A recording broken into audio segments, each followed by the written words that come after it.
Hey guys, it's Matt here with Solas Propellers, and today I'm going to be showing you how to install our RBX 112 hub kit. Let's get started.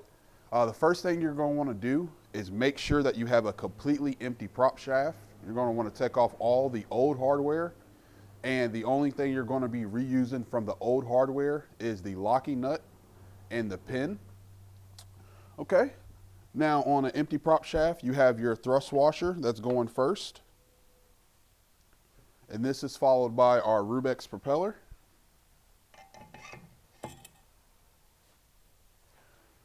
Next is going to be the Aft Spacer. And this is followed by a flat spacer. And next you have your locking nut. And for specifications, you're going to want to make sure to check with your engine owner's manual. And last but not least, we have our cotter pin.